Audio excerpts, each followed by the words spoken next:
की दिव्य जन्मोत्सव की कथाओं को श्रवण करते हुए कि भगवान के श्रीमद् भागवत में जो 23 अवतारों की कथा आई है, जो भगवान ने इस धराधाम पर 23 अवतार लिए हैं, उन अवतारों की दिव्य कथा को श्रवण करेंगे।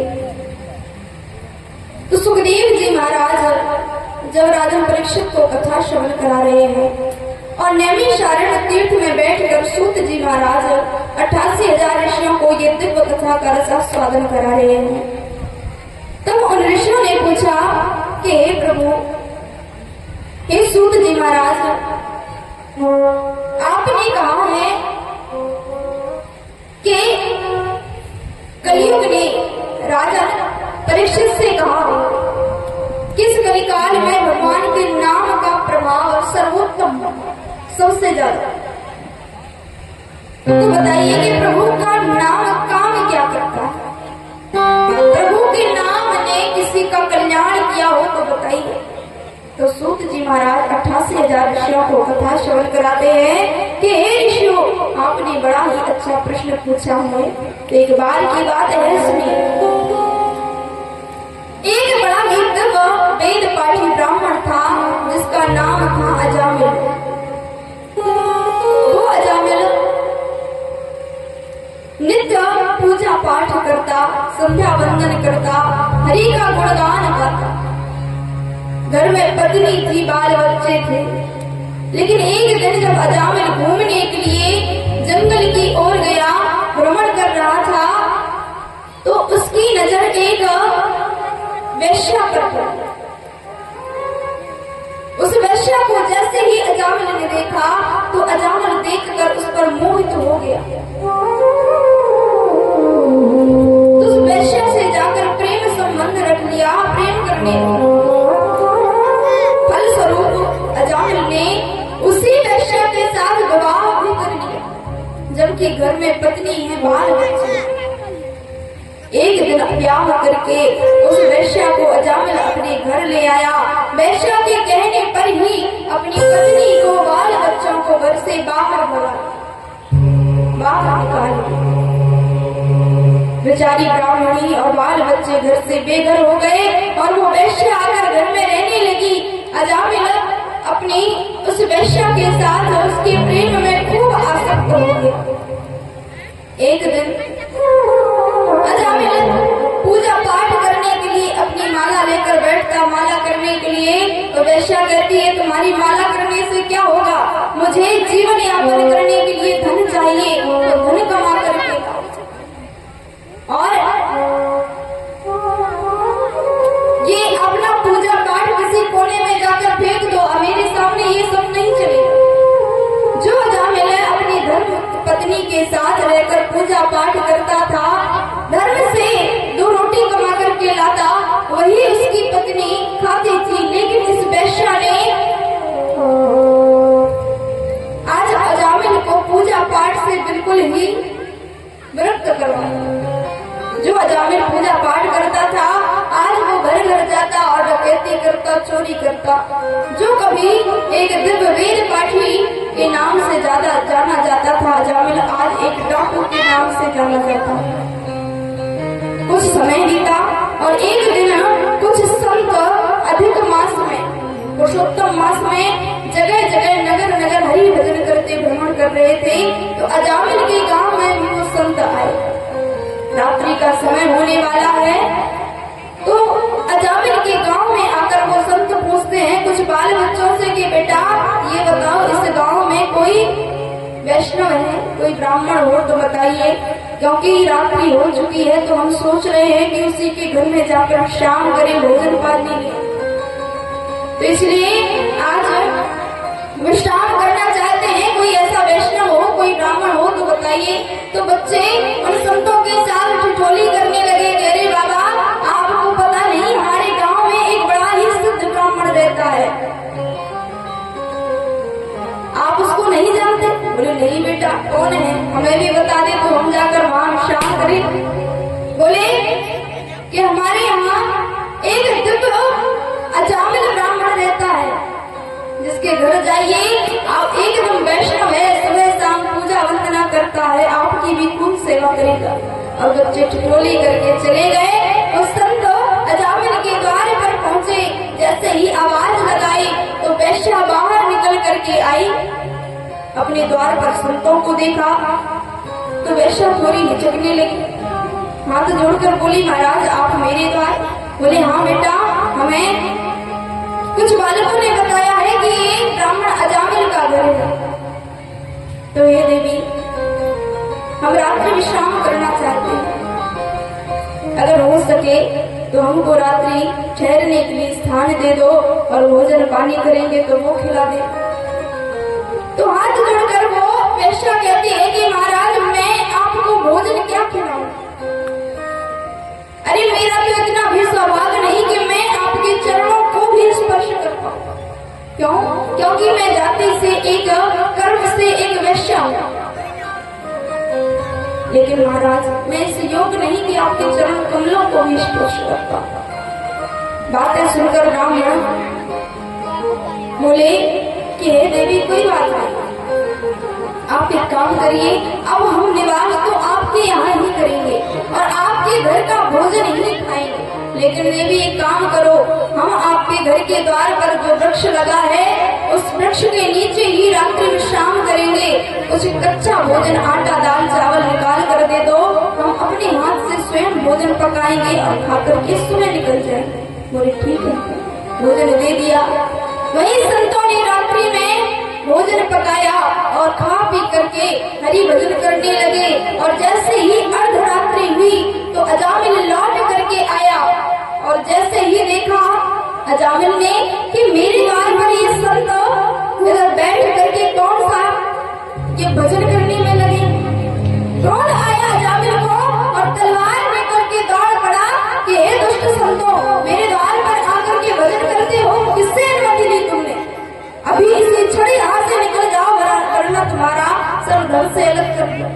दौड़ करके वो वेश्या आई घर के अंदर से, हाथ जोड़ करके अपने पति अजामिल से विनती की कि हे स्वामी, मैंने ही यहाँ इनको रुकने के लिए बोला। भोर होते ही ये सब लौट जाएंगे, रात्रि बस की बात है, आप क्यों क्रोधित होते हैं? समझा बुझाकर वेश्या घर के अंदर ले गई और रात्रि में हम संतों ने भजन किया। सुबह जब वहां से वो संत जाने लगे तो वो वैश्य आकर हाथ जोड़ करके कहते हैं कि हे महाराज, मेरा इतना दुर्भाग्य था कि मैंने आपकी सेवा नहीं कर पाया, ना ही आपके चरणों को स्पर्श कर पाया। मैं बड़ी ही अभागन हूं। पर हे ब्राह्मण देव, अगर हो सके तो मुझे क्षमा कर देना।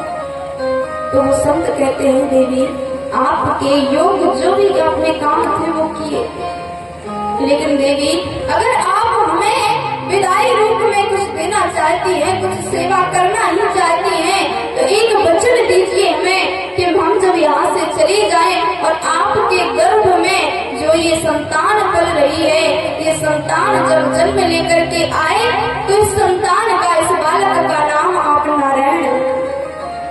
और इतना कहते ही संत चले गए। अजामिल के घर में 9 बालक थे, 10वां बालक जन्म लेने वाला था। जैसे ही उस बालक ने जन्म लिया तो उस वेश्या ने उन संतों के कहने पर उस बालक का नाम अजामिल रखा। अजामिल नाम रखा, क्षमा कीजिएगा, क्या नाम रखा है? उस अजामिल के पुत्र का नाम रखा नारायण। और जैसे ही नाम पड़ा तो अजामिल अपने 10वें पुत्र नारायण के साथ बड़ा ही प्रसन्न होकर के उसके साथ उसके प्रेम में आसक्त हो गया। अगर खाना भी खाता, पानी पीता, सोता, विश्राम करता, जितनी देर घर में रहता तो बेटा नारायण करके उसे पुकारता ही। एक दिन की बात है, जब कुछ समय बीता, धीरे धीरे वो समय आया जब अजामिल ने अपने जीवन में इतने पाप किए थे कि पाप का घड़ा बढ़ चुका है। यमदेव ने अपने यमदूतों से कहा कि जाओ और जाकर अजामिल के प्राण हर करके लाओ, क्योंकि उसकी जीवन अवधि पूर्ण हो चुकी और इधर अजामिल अपने पुत्र नारायण के साथ प्रेम से विश्राम कर रहा था। जैसे ही यमदूत आए, यमदूतों ने यम का बाज फेंका प्राण खींचने के लिए। उसी समय अजामिल चिल्लाने लगा कि हे बेटा नारायण, नारायण मेरी रक्षा करो, मुझे बड़ा ही कष्ट हो रहा है, मानो आज मैं जीवित नहीं रहूंगा, मेरी रक्षा करो बेटा नारायण। जैसे ही नारायण नाम लिया, उधर बैकुंठ में बैठे विष्णु भी अपने पार्षदों से कहते हैं कि हे पार्षदों, जाओ और जाकर अजामिल की रक्षा करो। क्यों? क्योंकि उसने मरते समय अपने अंतिम वक्त में मुझे पुकारा है, इसलिए जाकर उसकी रक्षा करो। विष्णु के पार्षद आए, उधर यमदूत खड़े हैं जो आज अजामिल के प्राण खींच रहे हैं। पार्षदों ने आकर यमदूतों को रोका तो यमदूत भी कहते हैं कि हे भैया, तुम किसके प्राणों की रक्षा करने आए हो? अरे इस दुष्ट अजामिल ने अपने जीवन में पाप के अलावा कुछ काम ही नहीं किया, इसने जितने पुण्य नहीं किए उतने पाप किए हैं। इसीलिए हमें महाराज यम ने आदेश देकर भेजा है कि इसके प्राण हरण करके लाओ। लेकिन वो पार्षद कहते हैं कि देखो भैया, तुम्हारे महाराज ने कुछ कहा हो, हमें कुछ लेना देना नहीं, लेकिन इस अजामिल ने चाहे पाप किए हों या पुण्य किए हों, लेकिन मरते वक्त हमारे प्रभु नारायण को बुलाया है और हमारे वही प्रभु का आदेश है कि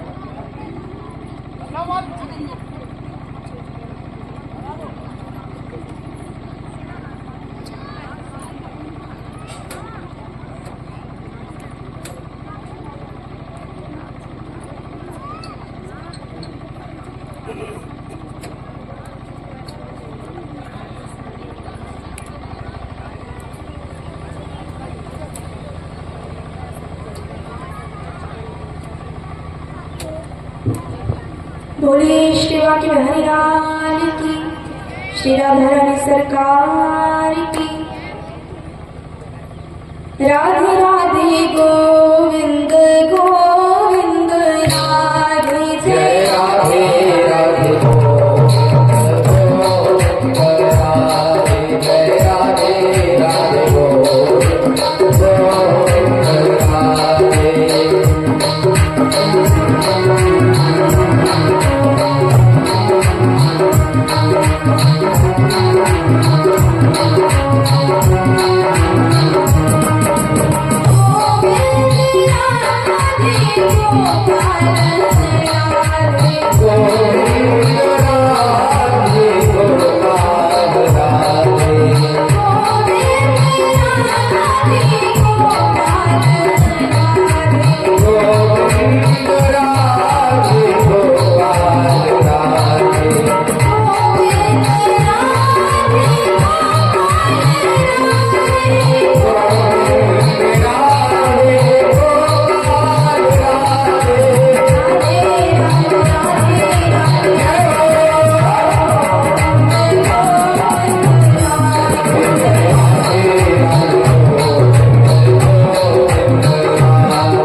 यूं भगवान ने कुछ भी कहा हो, लेकिन हमारे विष्णु का आदेश है कि इस अजामिल ने मरते वक्त हमारे प्रभु नारायण को याद किया। इसीलिए कुछ भी बात हो और जो अंतिम वक्तों में हमारे प्रभु का नाम लेता है वो प्रभु का ही हो जाता है। अब भैया चाहे कुछ भी हो, इसने पाप किए हो या पुण्य किए हो, अब तो आप इसे नहीं ले जा पाओगे। और उसी समय वहां पर उन यमदूतों के का और भगवान के पार्षदों का जब युद्ध हुआ, घोर युद्ध हुआ, भगवान नारायण के पार्षदों ने मार करके यमदूतों को भगा दिया। और इन दोनों के बीच की जो क्रीड़ा थी, जो बात थी, वो अजामिल बैठ करके सुन रहा था। जैसे ही सुना कि अरे मैंने अपने पुत्र नारायण को बुलाया और ये तो साक्षात भगवान विष्णु के पार्षद आ गए। अरे मैं तो अपने पुत्र नारायण को बुला रहा था, मैंने अनजाने में भूल से उस नारायण को बुलाया, तब मेरे प्राणों की रक्षा हुई। और अगर मैं कहीं जानबूझकर भाव से प्रेम से उस नारायण का भजन करता तो आज साक्षात मुझे प्रभु के चरणों में शरण प्राप्त होता। उस दिन से अजामिल ने भगवान श्री नारायण की दिव्य भक्ति की और उस भक्ति के प्रभाव से जब अजामिल की मृत्यु हुई तो साक्षात नारायण के चरणों में उसको मोक्ष प्रदान किया। तो सुखदेव जी महाराज राजा परीक्षित से कहते हैं कि हे राजा परीक्षित, ये प्रभु का नाम का प्रभाव यही है कि अजामिल ने गलती से अपने पुत्र नारायण को बुलाया, लेकिन वहां से प्रभु नारायण ने अपने पार्षदों को आदेश दिया कि जाओ और मेरे भक्त अजामिल की रक्षा। तो इसीलिए भाई उभाय अनस आलसम नाम जपत मंगल सिंह हरेर नाम नाम नाम। ये प्रभु के नाम का ही लीला है, नाम का ही प्रभाव है। राम के नाम ने तो एक को तारा, राम ने तो एक को तारा और नाम ने अनेकों को तारा।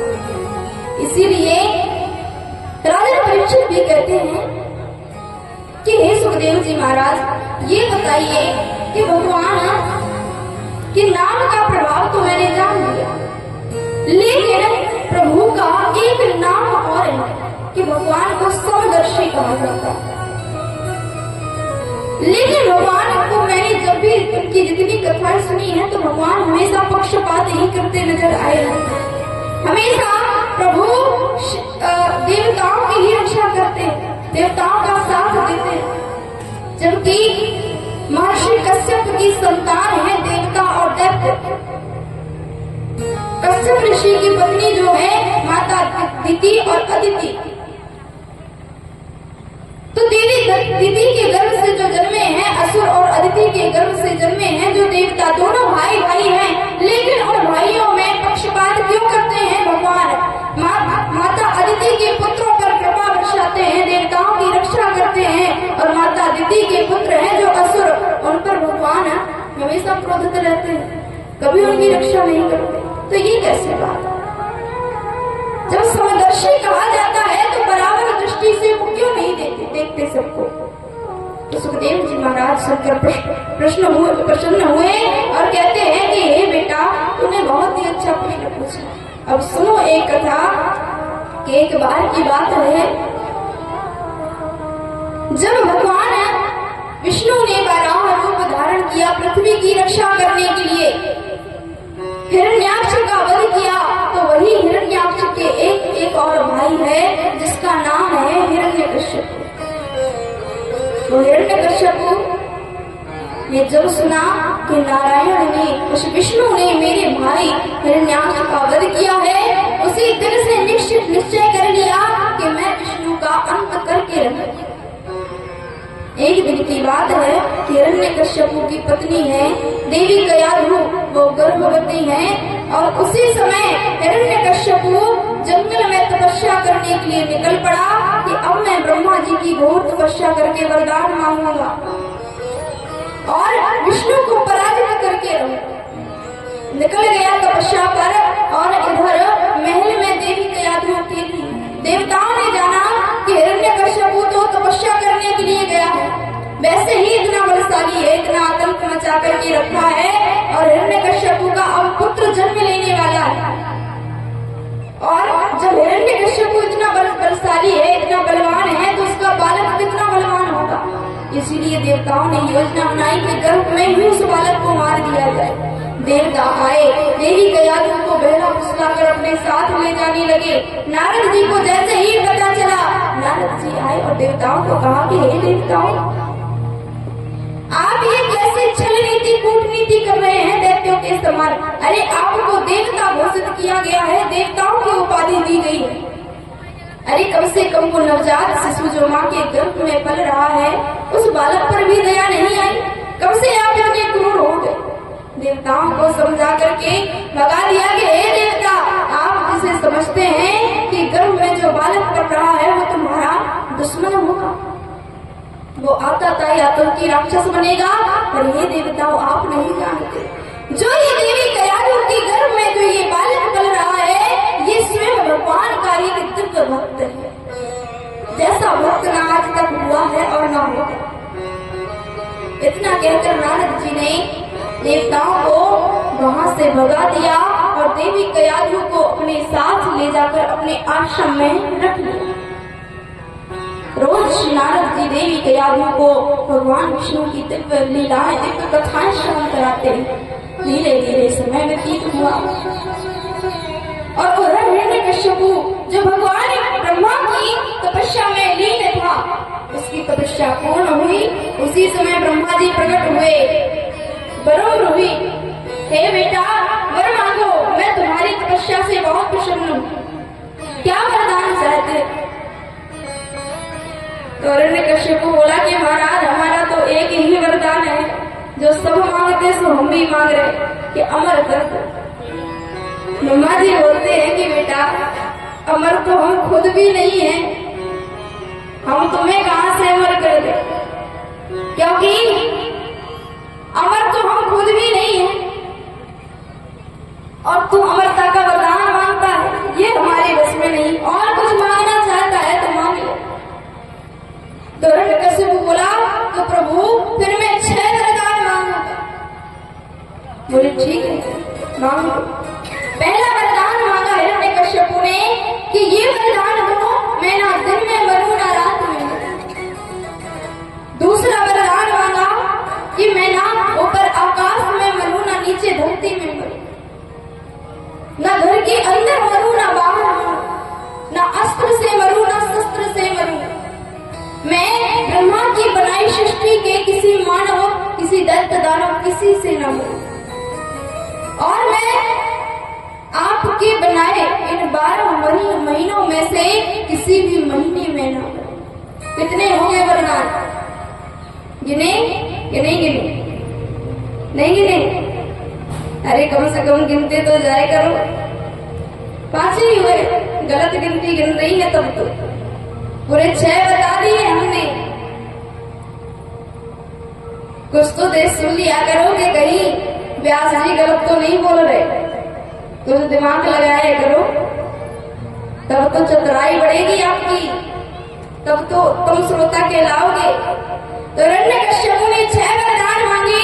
ब्रह्मा जी भी सोचने लगे कि एक तो हमें भक्त मिलते नहीं, क्योंकि ब्रह्मा जी के बहुत ही कम भक्त होते हैं और जैसे तैसे मिलते हैं सो ऐसे मिलते हैं। अब भैया कैसे भी हो वरदान तो देना ही होगा, नहीं तो ये भक्त भी कैंसिल हो जाएगा।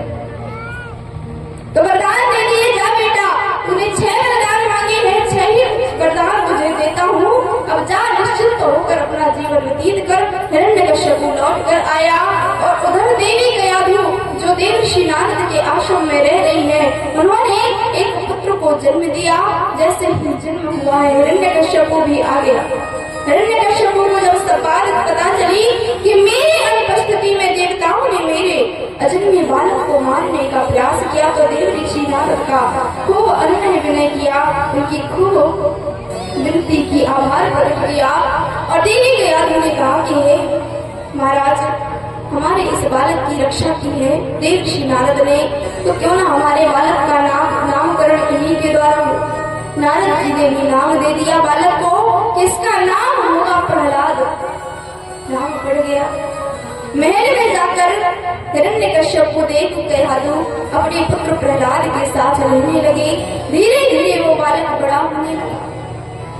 जैसे ही थोड़ा बड़ा हुआ तो हिरण्यकश्यप चाहता है कि मैं अपने बालक को किसी गुरुकुल में विद्यालय में जाकर उसकी शिक्षा अध्ययन कराऊं।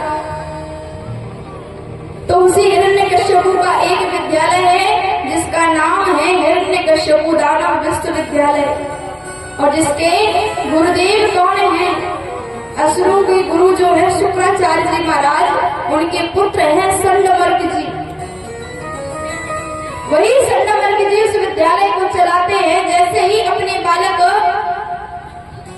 प्रहलाद को जाकर के भेजा और कहा कि हे संडमर्क जी, मेरे इस बालक को ऐसी कूटनीति, ऐसी छल नीति पढ़ाओ कि कोई भी देवता मेरे इस बालक को परास्त न कर पाए। इतना कह करके हिरण्यकश्यप लौट आया। धीरे धीरे प्रहलाद की शिक्षा अध्ययन का कार्य प्रारंभ हो गया, शिक्षा ग्रहण करने लगा प्रहलाद। एक दिन की बात है कि हिरण्यकश्यप गुरुकुल में अपने पुत्र से मिलने के लिए आया, तो अपने पुत्र प्रहलाद को बुलाया कि बेटा अब बता, तूने अपने गुरुदेव से कौन कौन से पाठ सीखे हैं, क्या क्या शिक्षा ग्रहण की है? तो पास आकर कहते हैं प्रहलाद जी, पिताजी मैंने एक बहुत ही अच्छा पाठ सीखा है। कौन सा? कहते हैं न केवलम में भक्त शराज, न केवलम में भक्त शराज, न केवलम में भक्त शराज,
कोई काम करते हैं तो आपके ही अनुरूप है, आप जैसा चाहेंगे वैसा ही होगा।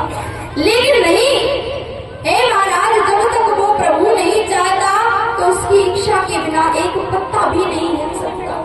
हम सब जो भी कार्य करते हैं उस प्रभु की कृपा से ही करते हैं। जब तक उसकी कृपा नहीं होगी हम कोई कार्य कर ही नहीं सकते। जैसे ही हिरण्यकश्यप ने सुना तो सुनकर के क्रोध में लाल हो गया और बोले, ये पाठ तुझे किसने पढ़ाया है? जा जाकर अपने गुरुदेव को भेज। संडमर्क जी आए। जैसे ही समक्ष आए तो क्रोध में लाल होकर हिरण्यकश्यप कहता है कि मैंने ये सीखने के लिए तुम्हारे पास भेजा था, मेरे बालक को क्या पढ़ा रहे हो? अरे तुम्हारी ये पहली गलती थी, इसीलिए क्षमा कर रहा हूँ। आगे से अगर ऐसी कोई गलती हुई तो जीवित नहीं छोड़ूंगा। इतना कहकर हिरण्यकश्यप चला गया। धीरे धीरे प्रहलाद की शिक्षा और आगे बढ़ने लगी। धीरे धीरे करके शिक्षा पूर्ण हुई। शिक्षा पूर्ण होने के पश्चात सब बालक अपने अपने घर को लौट गए। प्रहलाद भी अपने घर आया और हिरण्यकश्यप ने अब अपने बालक को गोदी में बिठाया और बोले, बेटा अब तू पूर्ण शिक्षा अध्ययन अपना पाठ पूर्ण करके आया है, तो बता बेटा अब तुमने कौन कौन सी छल नीतियां सीखी हैं, कौन कौन से पाठ सीखे हैं? तो प्रहलाद जी कहते हैं कि हे पिताजी, मैंने पूरे 9 पाठ सीखे। मैंने पूरे 9 पाठ सीख लिए हैं। श्रवणम कीर्तनम यश। हे पिताजी, जो 9 पाठ सर्वोत्तम है हमारे जीवन में, मैंने उन 9 पाठों को सीखा है, उन्हें सुनाओ, मैं भी सुनना चाहता हूँ। तो भक्त प्रहलाद ने उसी समय नवरा भक्ति का गान करना प्रारंभ कर दिया कि हे प्रभु, मैंने अपने प्रभु की कृपा से जो 9 भक्तियों का अध्ययन किया है। प्रथम भगति संतन कर संगा,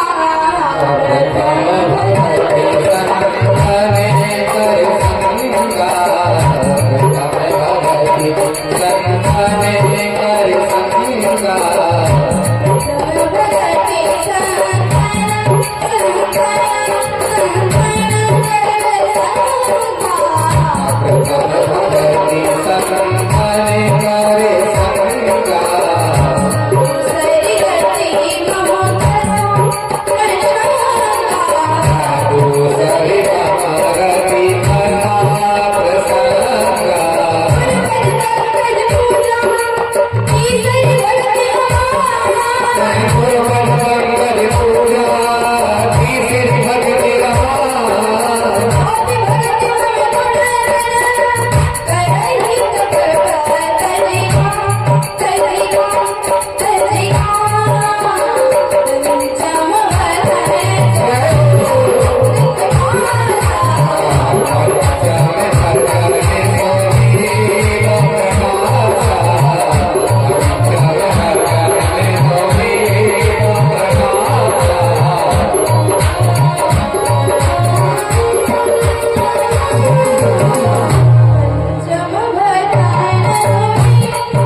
नवदा भक्ति का गान सुनाया है।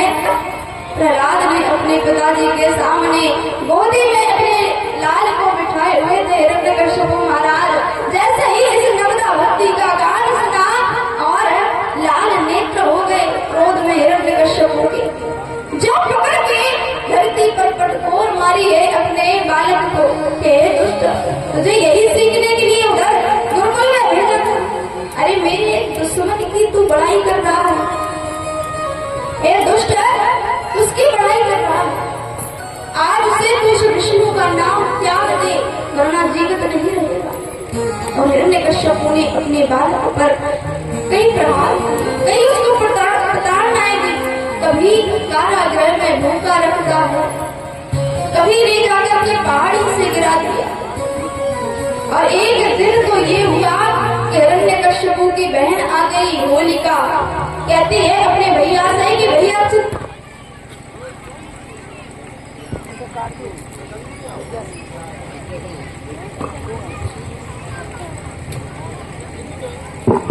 बोलिए शिवा के हरिलाल की।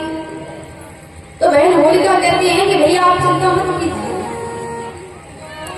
ये जो प्रहलाद है ये विष्णु का नाम नहीं छोड़ता, तो एक काम कीजिए, मेरे पास अच्छी योजना है। क्या कि आप एक अग्नि का प्रबंध कीजिए, जहां पर विशाल अग्नि जलाई जाएगी, अग्निदान किया जाएगा, और उस अग्नि में मैं बैठूंगी अपनी गोदी में प्रहलाद को लेकर। तो हिरण्यकश्यप को कहता है कि बहन होलिका तो तू जल जाएगी। तो कहती है नहीं भैया, मेरे पास एक दिव्य चादर है, उस चादर को अगर मैं ओढ़ लूंगी तो वो अग्नि भी मेरे लिए शीतल हो जाएगी। बोले ठीक है, ये तो बहुत अच्छी योजना है। तो दिव्य अग्निदान का प्रबंध किया गया, जहां अग्नि जलाई जाएगी। उसमें बहन होलिका अपनी दिव्य चादर को ओढ़ करके बैठी, चादर को ओढ़ कर बैठी है, गोदी में प्रहलाद को बिठा दिया और अग्निदान कर दिया गया। दिव्य अग्नि जल रही है और होलिका की गोदी में बैठे हैं भक्त प्रहलाद।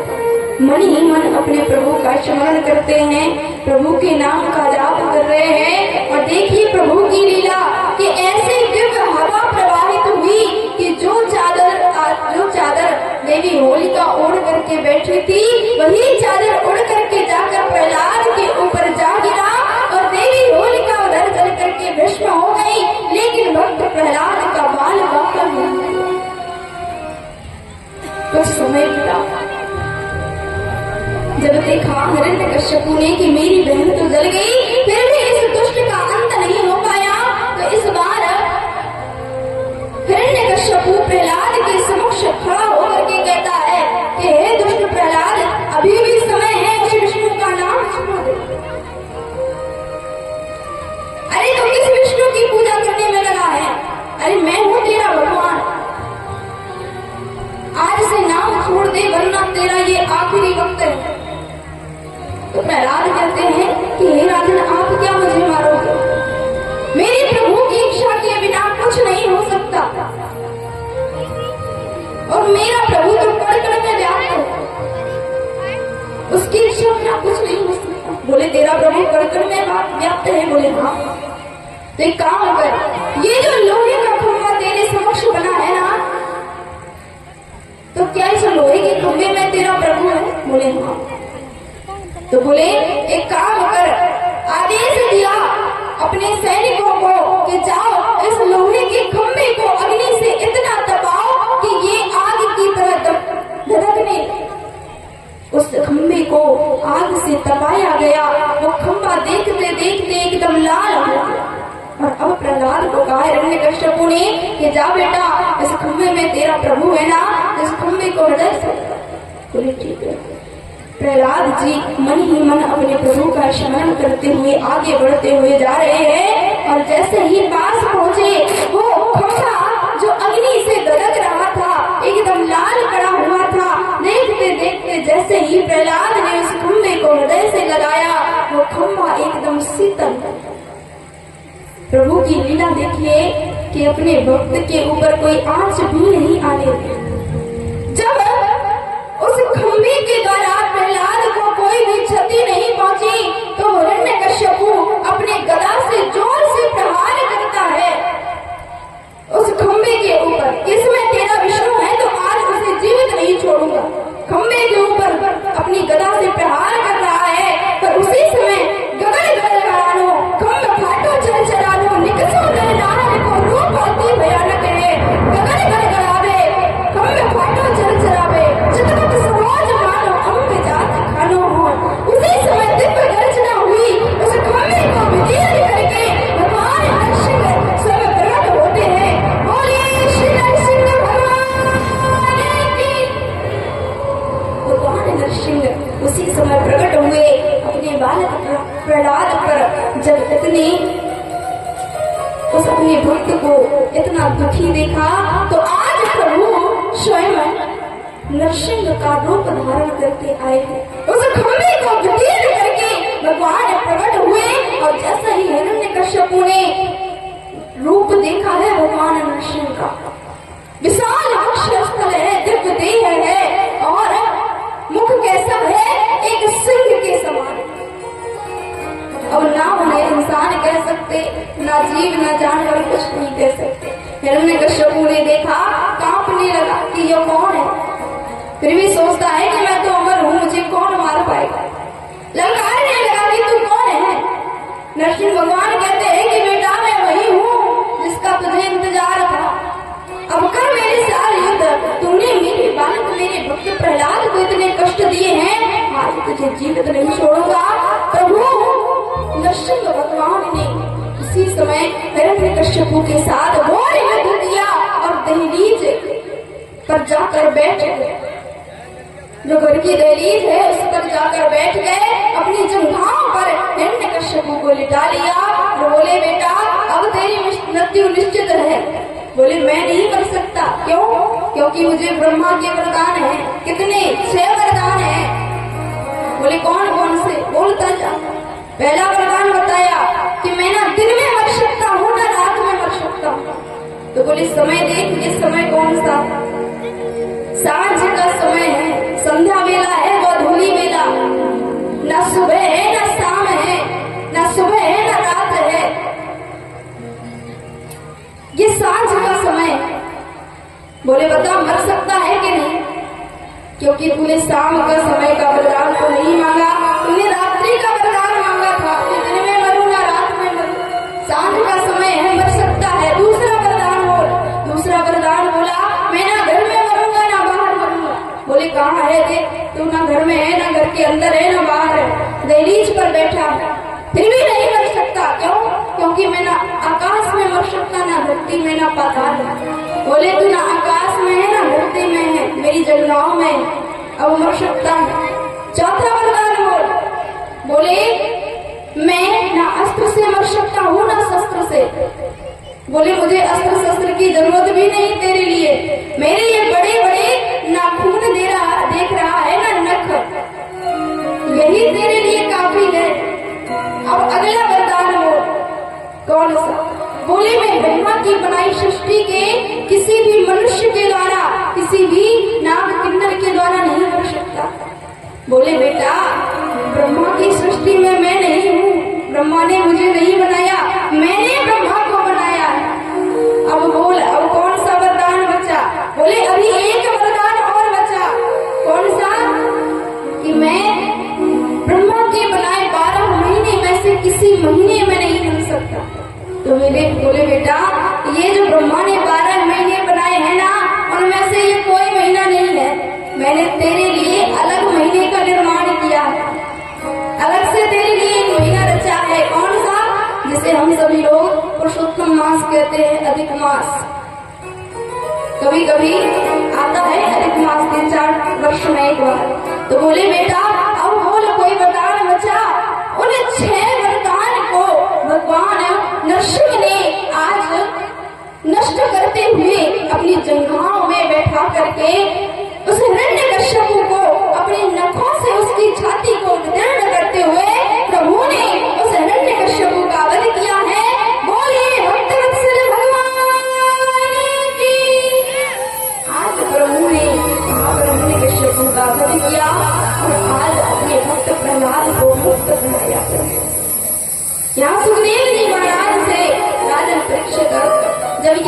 श्रवण कर रहे हैं तो सुखदेव जी महाराज राजा परीक्षित से कहते हैं कि हे राजन परीक्षित, आपने जो ये कथा श्रवण की, आपका जो प्रश्न था कि भगवान को समदर्शी क्यों कहा जाता है, तो याद रखिए ये प्रहलाद किस कुल में जन्मा था? दैत्य वंश में जन्मा था, असुरों के कुल में। लेकिन प्रहलाद ने दिव्य भक्ति की प्रभु की, तो भगवान ने आकर उस प्रहलाद की रक्षा की। तो इसीलिए भगवान कभी पक्षपात नहीं करते हैं। जो भी प्रभु को जिस भाव से बसता है, प्रभु उसके पास दौड़ करके आते हैं। तो आज सुखदेव जी महाराज ने राजन परीक्षित को दिव्य कथा श्रवण कराई और बोले कि हे राजन परीक्षित, आप जो ये दिव्य कथा श्रवण कर रहे हैं, दिव्य कथा सुन रहे हैं, तो प्रभु के नरसिंह अवतार की आपने कथा सुनी। अब अगले मनवंतर की कथा आती है जिसमें भगवान ने गज और ग्राह को मुक्त किया। एक मनवंतर में एक गज है जो अपने परिवार के साथ एक जंगल में भ्रमण करता करता एक नदी में स्नान करने लगा, जल क्रीड़ा करने लगा अपने बाल बच्चों के साथ। वो हाथी खेल रहा है, लेकिन खेलते खेलते ही एक मगर आ गया, एक ग्राम जल में प्रवेश करके, और उस हाथी का पैर निकलने लगा। लेकिन उसी समय उस गज ने जब समझ लिया कि ये ग्राम मेरे प्राणों को हरण करने आया है, तो इधर उधर कहीं विनती ना करके, कहीं आस्था ना लगा करके, तुरंत उस गज ने, उस हाथी ने प्रभु की दिव्य स्तुति करना प्रारंभ कर दिया, प्रभु का ध्यान करना प्रारंभ कर दिया। आइए हम सभी लोग 2 मिनट में भगवान का संकीर्तन करते हुए, जैसे वो गज प्रभु का ध्यान करता है, हम सभी लोग भी प्रभु को स्मरण करें। तत्पश्चात कथा में आगे बढ़ेंगे। बोलिए श्री आगे